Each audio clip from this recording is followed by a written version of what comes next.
Alors, bonjour à tous, merci de m'avoir ici.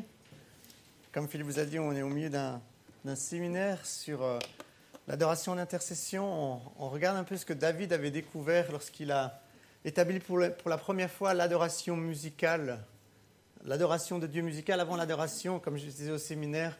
Si David n'avait pas été là, bon, peut-être que Dieu aurait suscité quelqu'un d'autre, mais ici, vous n'auriez pas eu des instruments, une batterie, une guitare, vous avez vu certaines personnes avec un couteau, avec un autel, avec des agneaux et différents animaux, et puis il y aurait eu du sang un peu partout. Et puis alors, merci Seigneur d'avoir amené David. Et David avait vu quelque chose dans Apocalypse 4 et 5, qui est l'adoration qui est autour du trône de Dieu, et c'était un précurseur, c'est un peu comme s'il avait vu au-delà du voile déjà, avant son temps, avant que Jésus vienne sur la terre, qui meurt sur la croix et que ce voile soit déchiré et que, comme il a été rappelé ce matin, que si on se repent et qu'on croit et qu'on confesse, le chemin est ouvert, on peut s'avancer avec assurance du trône de la grâce et se présenter devant Dieu. C'est un peu ça qu'on a exploré, on a fait quelques exercices pratiques. Et j'ai quelques notes pour vous ce matin. Alors, ce sera un par coup parce que je ne sais pas, j'ai fait 80, je ne sais pas combien on est ici ce matin. Et la raison pour laquelle je donne des notes, c'est que la première chose, c'est que je ne m'attends pas à ce que vous soyez d'accord avec ce que je vous raconte. Okay? Quand Paul prêchait, les habitants de Bérée, ils retournaient vite à la Torah voir si tout ce que Paul leur racontait était juste. Pas avec un esprit négatif, mais ils voulaient vraiment... Pas simplement que leur foi soit basée sur les paroles d'un prédicateur qui arrivait, mais que ça soit vraiment basé sur la parole de Dieu. Et ça, c'est vraiment quelque chose que je vous encourage à faire. Et si vous arrivez à d'autres conclusions, venez me les partager, je serais très intéressé. Pas pour argumenter, ce n'est pas du tout ça, mais je suis impatient aussi d'apprendre. Et la deuxième chose, c'est que, qu'est-ce qu'on retient ? 10% de ce qu'on entend, 20%, je ne sais pas, c'est pas grand-chose. Hein. Et... pour moi, ça m'a toujours aidé, quand je recevais des notes comme ça, de pouvoir, dans mes temps de prière et de relation avec Dieu, de pouvoir prendre ces versets et lui en parler, que ça ne soit pas simplement l'histoire d'une prédication, mais que ça devienne quelque chose de personnel entre moi et Dieu, parce que ce n'est pas des informations qui nous nourrissent. Quand Jésus va reprendre ces paroles de l'Ancien Testament qui dit « L'homme ne vivra pas de pain seulement, mais de toute parole qui sort de la bouche de Dieu », c'est pas lorsqu'on a des informations, ces paroles doivent descendre dans nos cœurs. Et la façon pour que la parole descende dans nos cœurs, c'est au travers de la méditation, c'est reprendre ces paroles et puis en parler avec Dieu et voir si on avoir un cœur qui est là à l'écoute. Dieu a toujours voulu un peuple qui l'adore. Okay? Et si on regarde la Genèse, mais je veux juste comme introduction m'arrêter à... La Bible nous dit qu'il n'a pas choisi Israël parce qu'ils étaient beaux, ils étaient forts, ils étaient nombreux, justement. Mais Dieu a choisi un peuple qui lui appartienne spécialement et de le faire connaître aux nations. Ça, c'est la raison pour laquelle Dieu a choisi Israël. En Égypte, avec Joseph, ils sont restés 400 ans et la Bible nous dit que lorsqu'ils sont sortis de l'esclavage, lorsqu'ils sont sortis d'Égypte, c'est là qu'ils sont devenus... Avant, c'était une grande famille. Après l'Égypte, c'était un peuple. Et lorsque Moïse a été vers Pharaon... Qu'est-ce qu'il leur a dit ? « Laisse partir mon peuple afin qu'il aille me servir ma désert. » Ce n'était pas simplement parce qu'il y a un beau pays promis qui découle le lait et le miel. C'était vraiment pour que dans le désert, ils puissent rendre un culte. Et quand on parle d'adoration, service, on parle de gens qui se sont engagés à aimer et à obéir à Dieu. C'est pour ça que le titre de fait de ce matin, c'est une obéissance motivée par la satisfaction que le trouve en Jésus. Il y a deux sortes d'obéissance. Lorsque vous êtes sur l'autoroute et vous avez une voiture assez puissante, qui a plus de chevaux que pour rouler à 120 km/h, pourquoi est-ce que vous ne roulez pas plus vite que 120 ? Enfin, j'imagine. Hein ? Pourquoi est-ce que vous roulez à 120 ?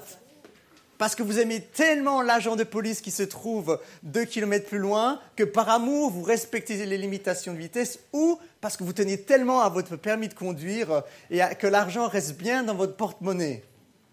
Je n'ai pas besoin de réponse. Hein, Et quand vous arrivez dans une zone 30, à l'approche d'une école, pourquoi est-ce que vous faites bien attention de ne pas envoyer un texte, d'avoir les yeux bien arriver sur votre route et de bien respecter les limitations de vitesse, là, je peux imaginer que vous avez un tel amour pour les enfants que vous voulez être sûr que vous n'allez pas en renverser un. Et dans notre foi avec Dieu, c'est exactement la même chose. On peut soit obéir à Dieu par peur des conséquences, ou on peut soit obéir à Dieu parce qu'on l'aime tellement. Voyez ? Et les deux choses sont complémentaires. Mais je crois profondément qu'il y en a une qui va nous garder de la tentation bien plus fortement que l'autre.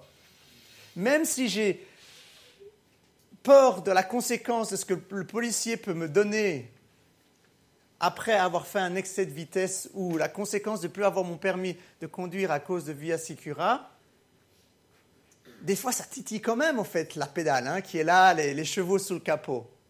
Mais si je suis tellement émerveillé par la personnalité de ce policier, que j'ai tellement envie de lui faire plaisir, que je l'aime tellement,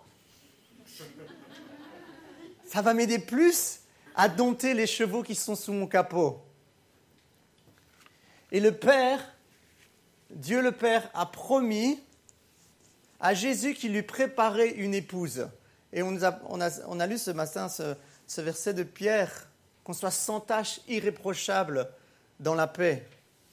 Une église sans tache ni ride, une église qui serait mature et qui serait pour lui une épouse éternelle.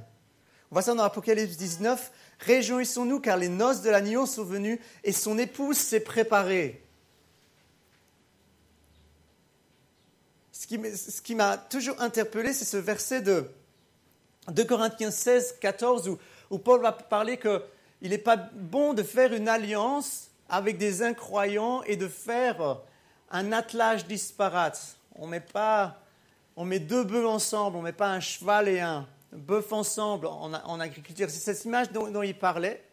Et on peut faire le parallèle avec tellement de situations dans nos vies, mais une des situations qui est une des alliances qu'on crée le plus pendant notre temps ici sur Terre, à part l'alliance qu'on fait avec Dieu, c'est l'alliance dans le mariage. Et souvent, on prend ce passage pour dire « Soyez sûr que la personne avec qui vous allez faire alliance pour la vie soit une personne qui a rencontré Christ et qui a décidé de le suivre et de l'aimer de tout son cœur, de toute son âme et de toute sa force. » Et lorsqu'on regarde ce passage, je me dis, si Jésus est l'époux et nous sommes l'épouse, l'Église de Dieu, ça veut dire que lorsque les anges vont regarder depuis l'extérieur ce beau couple, ça ne sera pas un attelage disparate.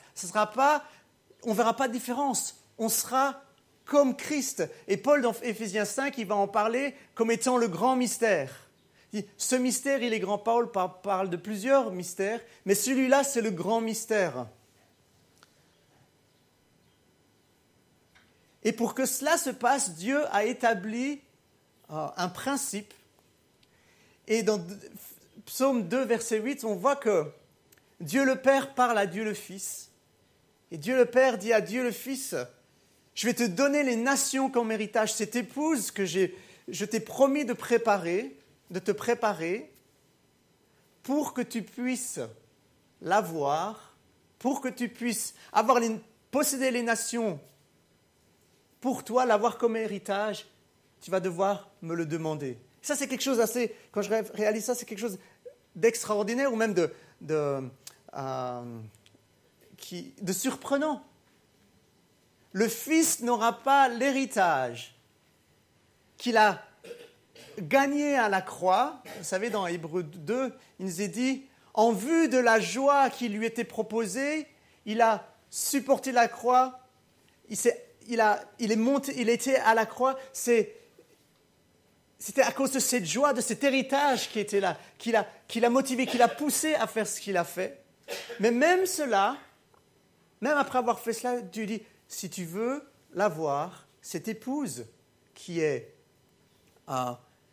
préparée pour toi, il faut que tu me le demandes. Et là, on voit si Jésus ne reçoit pas ce qui lui a été promis sans qu'il prie, qu'il le demande au Père, à plus forte raison, nous qui sommes destinés à être son épouse, nous allons aussi vivre selon le même principe de demander à Dieu les choses qu'il nous a promis. C'est ce que Paul va dire à Timothée.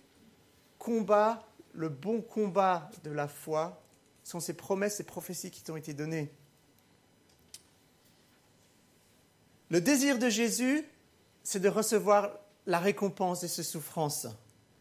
Je ne lis pas toutes les références que je vous ai mises là, je vous laisserai les lire chez vous si vous le désirez. Une chose assez incroyable, dans Jean 15, 9, Jésus va nous dire qu'il nous aime exactement la même façon dont le Père l'aime. Qui est convaincu que l'amour de Dieu pour Jésus n'a pas de fin. C'est un amour qui est parfait, qui est mature, qui est extraordinaire. Paul va en parler de cet amour, que c'est un amour qui est profond, qui est large, qui est haut. Et je n'ai oublié un. Qui est long, merci. Et c'est cet amour, avec ce même amour que Jésus nous a aimés. Et Jésus, dans cette prière sacerdotale de Jean 17, il va mettre en pratique c'est pas une règle, parce que les règles, c'est comme ce principe que le Père lui a donné, dire, si tu veux avoir ces nations pour lesquelles tu vas mourir, demande-moi. Et il finit cette prière sacerdotale dans Jean 17, 26, il dit ceci, je leur ai fait connaître ton nom, et je le leur ferai connaître encore, afin que l'amour dont tu m'as aimé soit en eux et que moi je sois en eux. Le désir de Jésus, c'est que son Église l'aime exactement de la même façon que le Père l'aime. Que cette qualité, cette beauté, cette quantité d'amour avec lequel le Père nous a aimés soit trouvée dans son Église, dans son corps, son épouse, lorsque nous trouverons au repas des noces. Qui est-ce qui sait? Je suis sûr que vous savez que toute prière que Jésus a priée, c'était toujours une prière qui était dans la volonté de Dieu. Donc, c'est-à-dire que toute prière que Jésus a priée va être exaucée. Okay? Et cela, ce n'est pas simplement une prière, ce n'est pas simplement un texte qui nous parle du désir profond du cœur de Jésus, mais en même temps, c'est une promesse forte pour nous, lorsqu'on regarde notre vie de tous les jours, en tout cas pour moi, cette promesse-là, j'y suis pas, ça reste une promesse, ce n'est pas une réalité. La qualité avec laquelle j'aime Jésus n'égale pas la qualité avec laquelle Dieu aime son Fils.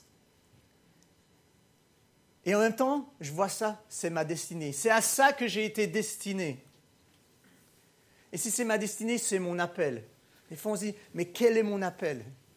Je vais vous donner, c'est un appel général pour tout le monde. On a été appelé à aimer Jésus de la même façon dont le Père l'aime.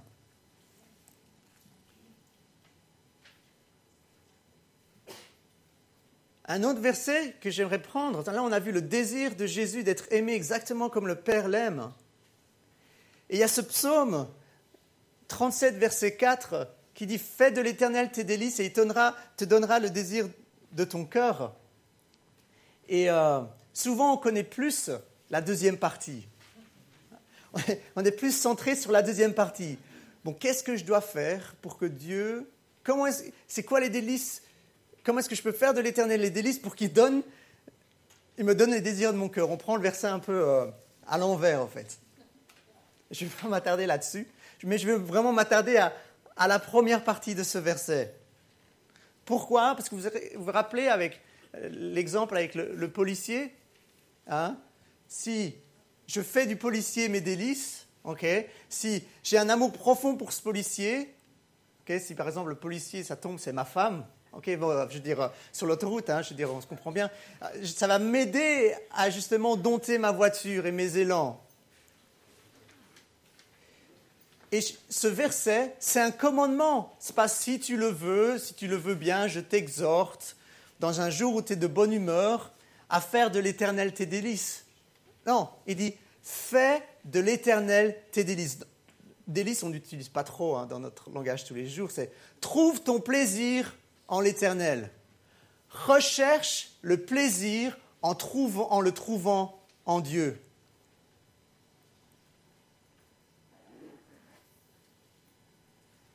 C'est parce que Dieu a déversé en nous son Esprit Saint et qu'il nous a déversé au travers de l'Esprit Saint son amour que nous pouvons chercher à aimer Jésus en retour. Et David avait découvert, là je vous ai mis un petit résumé de tous les versets, beaucoup de versets qui parlent des plaisirs que l'on trouve dans la présence de Dieu. Et c'est une expérience qui est enivrante. C'est une expérience qui va nous toucher profondément et qui va être un moteur puissant pour pouvoir aimer Jésus en retour.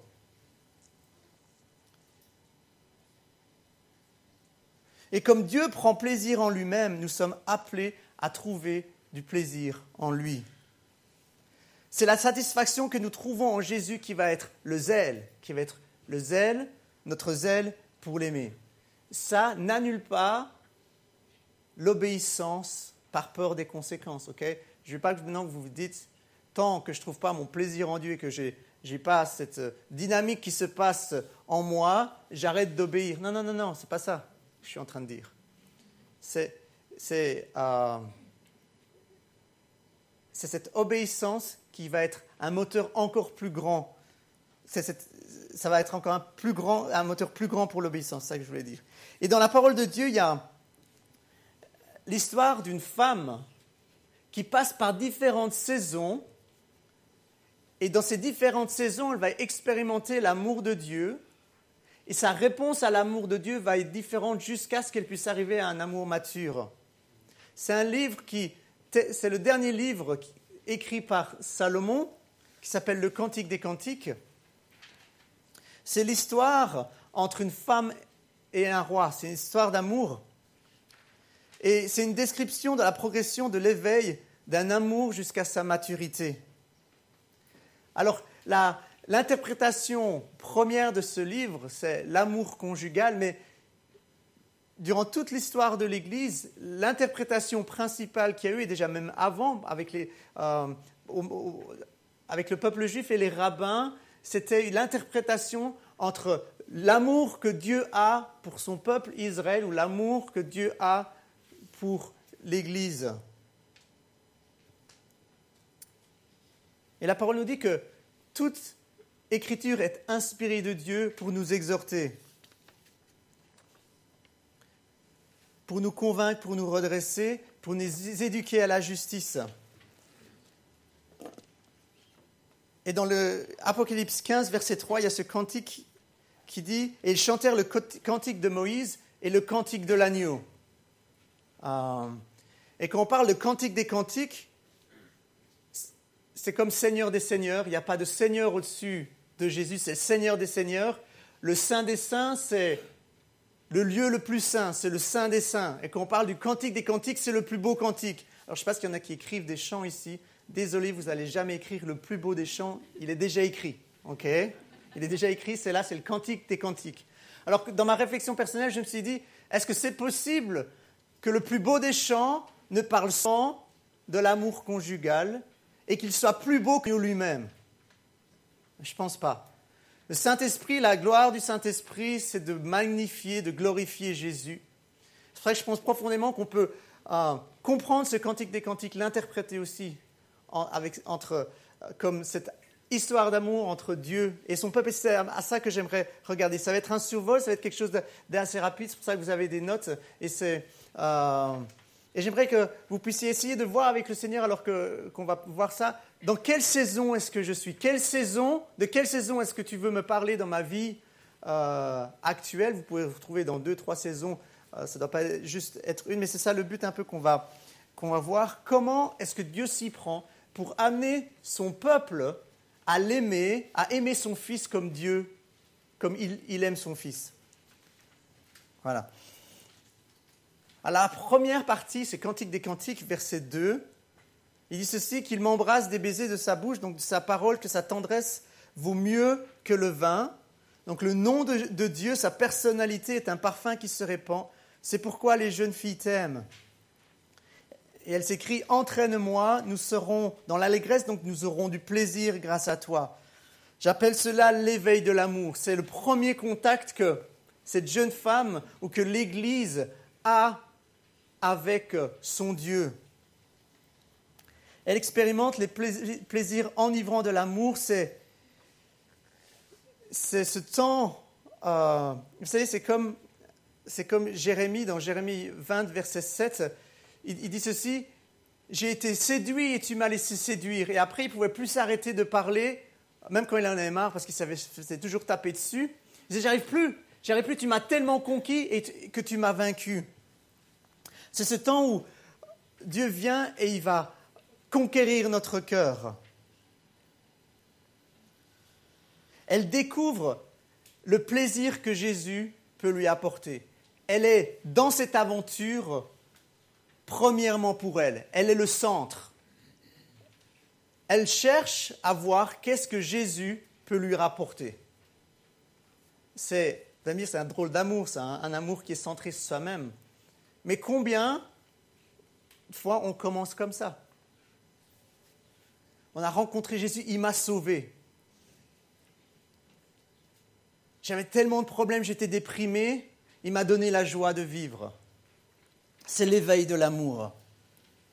C'est ce Dieu qui vient et qui se montre comme beau et glorieux. Vous savez, quand il a parlé à Moïse dans le désert, il aurait pu lui donner le message qu'il a donné au buisson ardent, comme ça, sans le buisson ardent. Non, qu'est-ce qu'il a fait? Il a voulu titiller la curiosité de Moïse. Et la parole nous dit que lorsqu'il a vu que Moïse faisait le détour pour voir, Dieu aime se montrer comme beau et glorieux. C'est la même chose avec Samson et Manoah. Donc Manoah, c'est le papa de Samson. Et l'ange vient, d'abord il avait apparu à sa femme, puis là il vient et il va dire ceci, il va dire « Mais quel est ton nom ?» Et c'est l'ange de l'Éternel, je crois que l'ange de l'Éternel dans la parole de Dieu dans l'Ancien Testament, c'est Jésus préincarné. Il vient et sa réponse, au lieu de dire son nom, il dit « Pourquoi est-ce que tu me demandes mon nom ? Est-ce que tu vois que je suis beau ? Est-ce que tu vois que je suis magnifique ?» Dieu aime se montrer beau parce qu'il sait que notre cœur a été fait de telle manière que lorsqu'on voit la beauté de Dieu, on est conquis. Et c'est pour ça que dans Éphésiens 1, Paul va prier, il va dire que le Père de gloire vous donne cet esprit de sagesse et de révélation afin que vous puissiez le connaître. On a besoin que les yeux de notre cœur s'illuminent pour qu'on puisse être captivé, fasciné. Et des fois, Dieu nous donne juste un tout petit bout pour voir si on va faire le détour, comme Moïse, et aller à cet endroit de la rencontre où il nous attend, pour fasciner nos cœurs. Ça, c'est la première saison. Et elle continue comme ça, comme un pommier au milieu des arbres. Tel est mon bien-aimé parmi les jeunes hommes. Qu'est-ce que ça veut dire? C'est que le pommier se distinguait parmi tous les autres arbres de la forêt. Elle était là à son ombre. C'était une saison extraordinaire. Il n'y avait presque pas de problème. La vie était facile. C'était la présence de Dieu. Dieu rassasiait son cœur. La bannière qui était sur elle, c'était l'amour. Et elle était là, elle disait, ne réveillez pas l'amour. J'ai pas envie que cette saison... Si la vie chrétienne, c'est comme ça, d'ailleurs, elle croyait que la vie avec Dieu, c'était ça. C'était que ça. Il y a tellement de fois dans ma vie où des saisons où j'ai vécu cela, une particulièrement, je me dis, mais la vie, c'est extraordinaire, on est là dans la présence de Dieu, Dieu se sent tellement proche, j'ai l'impression que tout est facile. Dieu était en train de conquérir mon cœur pour préparer la deuxième étape. Et la deuxième étape, elle arrive dans le chapitre 2 au verset 8, c'est la voix de mon bien-aimé. Ah, la voix de mon bien-aimé. Ce que Jean-Baptiste va dire dans Jean 3, il va dire, j'entends la voix de mon bien-aimé et ma joie, elle est complète. Vous savez, c'est là où il parle que l'épouse ne lui appartenait pas parce que lui, il était l'ami de l'époux. Mais lorsqu'il entendait la voix de son bien-aimé, la voix de son bien-aimé lui procurait une voix extraordinaire. Elle est toute contente. La voix de mon bien-aimé, il vient, il parle. Et là, tout d'un coup, elle se rend compte qu'il est un peu différent. Il saute sur les montagnes. La parole de Dieu nous dit que les montagnes représentent souvent l'adversité. On peut voir ça dans Zacharie 4, quand Zacharie va prophétiser, ou va dire à Zorobabel de prophétiser sur ces montagnes, et il va dire « grâce, grâce, grâce », ces montagnes d'impossibilité qui étaient là, qui se tenaient au milieu de son chemin pour qu'il puisse compléter sa mission et finir sa mission. Et c'est ce bien-aimé qui saute sur ces montagnes d'adversité, où ces montagnes, ça a l'air d'être vraiment pas un problème pour lui. Et il prend la parole, mon bien-aimé, il dit « Lève-toi, ma compagne, ma belle, et viens. Mon bien-aimé est à moi, et je suis à lui. » Regardez l'ordre. Mon bien-aimé est à moi. Okay? Il est à moi, c'est à moi. On va voir plus tard qu'elle va dire « Je suis à mon bien-aimé. Okay? Et ses désirs sont pour moi. » Il y a eu un changement. L'amour a grandi en maturité. Et là, c'est Jésus qui arrive et qui lui dit « Super, j'ai conquis ton cœur, maintenant j'aimerais le conquérir un petit peu différemment. j'ai envie qu'on parle de la confiance. J'ai envie qu'on parle de ces zones de peur que je vois encore dans ton cœur. Et pour que je conquérisse cette partie de ton cœur, je vais devoir t'amener ailleurs. Viens sauter sur ces montagnes, par-dessus ces montagnes d'adversité. Viens, on va conquérir le monde. Tu te rappelles, je t'ai donné une mission. Allez de partout le monde, faites des nations des disciples. Viens, on va le faire. Et là, elle se rend compte que ses peurs sont plus grandes que la satisfaction qu'elle a trouvée en son Dieu. Et elle va finir en disant, non, mon bien-aimé, au verset 17, retourne, va tout seul sauter sur ces montagnes. Moi, je suis bien là, il y a l'ombre, il y a ta présence. Ce qu'elle ne se rend pas compte, c'est que tout d'un coup, elle va être au même endroit, sous l'arbre, mais sans ce qui satisfaisait son cœur, qui était la présence de son bien-aimé. Et ça, c'est la troisième saison, c'est qu'elle se rend compte de la puissance du compromis. Pas parce qu'elle était rebelle, simplement parce qu'elle avait fixé ses yeux sur ses peurs. Elle se rendait compte que ses peurs avaient parlé plus fort que sa résolution d'obéir à Dieu. Et directement au verset 3, on voit ceci, « Sur ma couche, j'ai cherché celui que mon cœur aime, je ne l'ai pas trouvé. Je me lèverai donc, je chercherai celui que mon cœur aime. J'ai trouvé celui que mon cœur aime, je ne le lâcherai plus. » Et au chapitre 4, elle dit, cette montagne-là sur laquelle tu sautais, elle parle de cette montagne comme la myrrhe. On voit que la myrrhe dans la parole de Dieu représente la souffrance, les difficultés. Cette montagne de la myrrhe, à cette montagne de la myrrhe, j'irai, et à la colline de l'encens. Et l'encens, dans la parole de Dieu, ça parle de la prière. Et ce qu'on peut comprendre, vous pouvez avoir d'autres explications, parce que c'est quelque chose qui est symbolique, mais en même temps, la parole de Dieu, avec le symbolique, comment comprendre le symbolique dans la parole de Dieu, c'est la parole de Dieu qui s'interprète elle-même. Okay? Comment est-ce qu'on peut interpréter cela? On voit que l'encens, dans la parole de Dieu, nous parle de la prière, et que la myrrhe, c'est un des parfums qui ont été apportés à Jésus, qui représente justement la souffrance que Jésus allait devoir affronter dans sa vie. On peut voir que la colline de l'encens, elle est bien plus petite que la montagne de la myrrhe. Ça veut dire qu'un petit peu de prière nous permet de gravir de grandes difficultés. C'est Jésus qui lui disait, mais tu vois, ce n'est pas si compliqué que ça. Un petit peu de prière, je ne te demande pas l'impossible. Et après, elle continue en disant ça, et c'est Jésus qui lui répond et qui dit « Tu es toute belle, en toi, point de défaut, avec moi des montagnes des léopards. Viens avec moi aux montagnes des léopards, car tu me ravis le cœur, ma sœur, par un seul de tes regards. » Ça vous rappelez quand Jésus il prend ses 3 disciples les plus proches dans le moment le plus important de sa vie et le plus difficile de sa vie, il les amène au jardin de Gethsémani à l'extérieur, il dit « Priez avec moi », il revient, et qu'est-ce qui se passe? Ses 3 meilleurs amis, ils sont endormis. Et là-dessus, il va leur dire, ce que je vois, c'est que votre chair, elle est faible. Vous avez envie de dormir, vous êtes endormis. Mais je ne vois pas que ça. Je vois que votre esprit, il est bien disposé. Et des fois, nous, on s'évalue, ou souvent on va s'évaluer sur nos résultats, alors que Jésus va voir la disposition de nos cœurs. Ce n'est pas que je suis en train de vous dire que les résultats ne sont pas importants, mais Jésus ne va pas simplement voir ses résultats.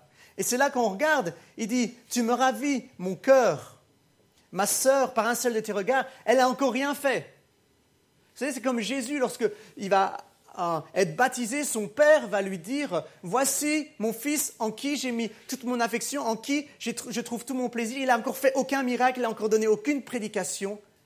Parce que le plaisir que Dieu trouvait en son Fils, le plaisir que Dieu trouve en nous, il n'est pas basé sur ce qu'on peut accomplir.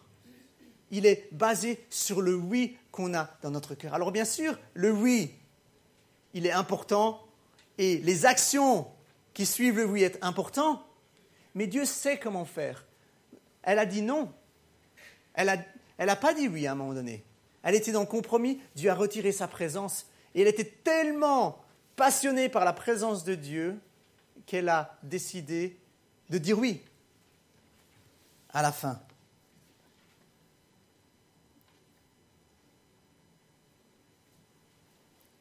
Elle a conquis ses peurs.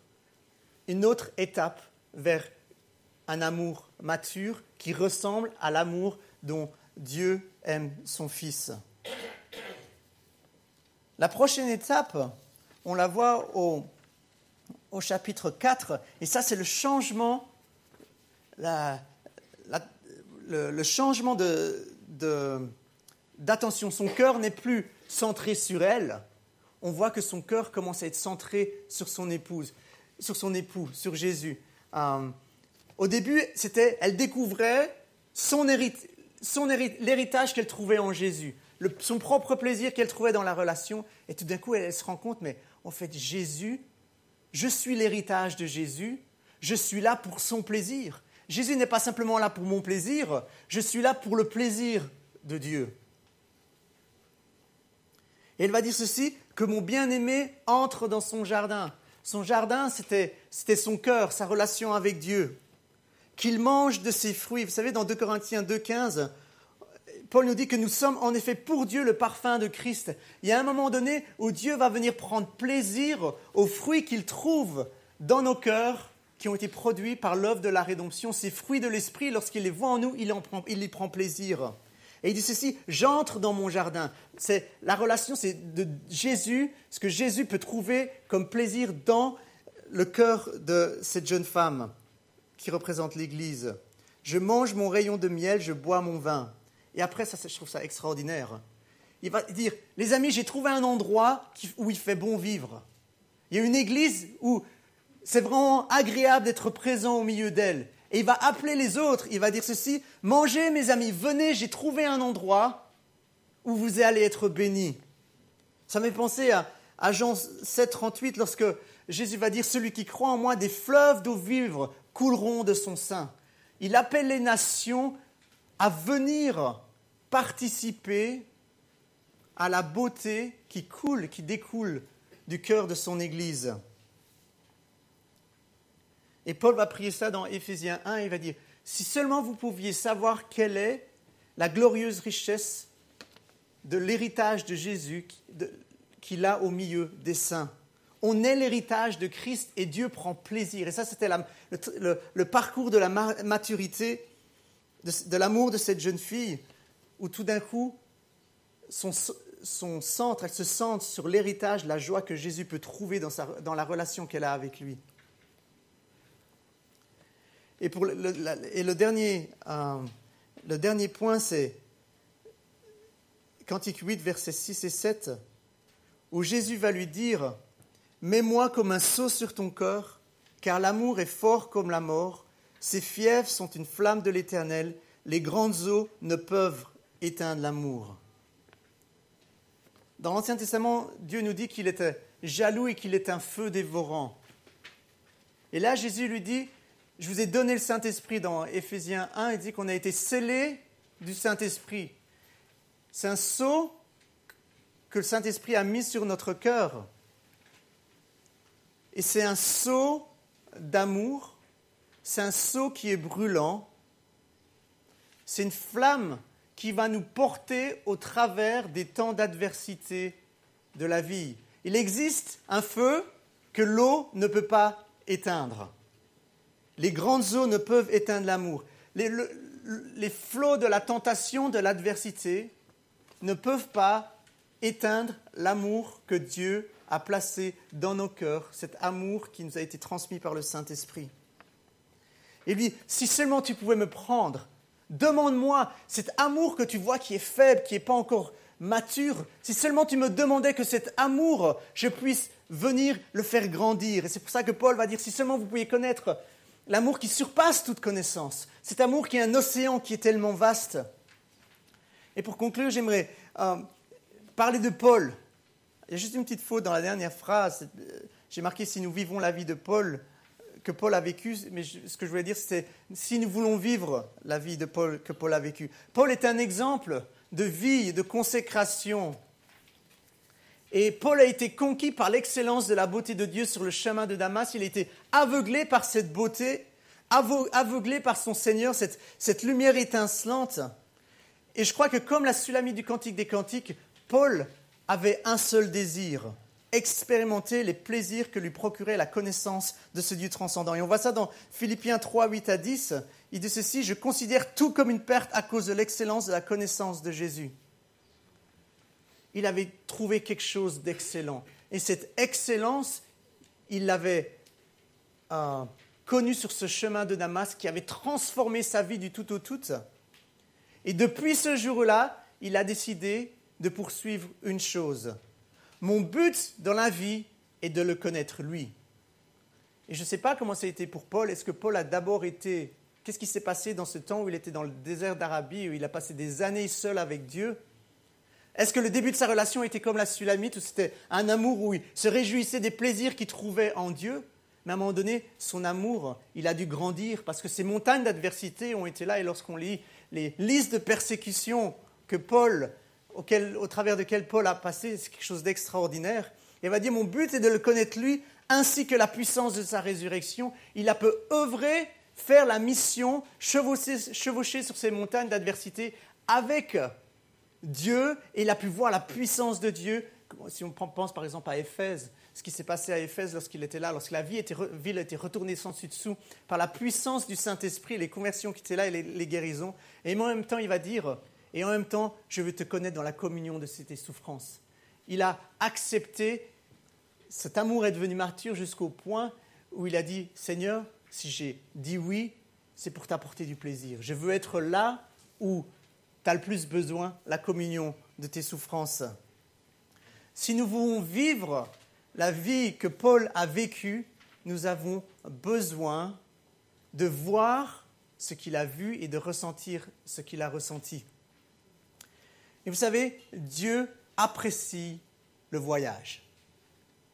Nous, souvent, on apprécie le voyage que quand on est arrivé au but. C'est le but qui est important. Alors que Dieu, il n'a pas de problème qu'au début, on est tous centrés sur nous. Il aime se montrer comme ce Dieu beau. Il l'aime. Et puis, il va avoir de la patience quand on lui dit non, parce qu'on a peur. Parce qu'il y a des choses qui sont difficiles. Alors, il va retirer sa présence, pas parce qu'il nous a rejetés, mais il va nous retirer sa présence parce qu'il a envie qu'on vienne un peu plus loin avec lui.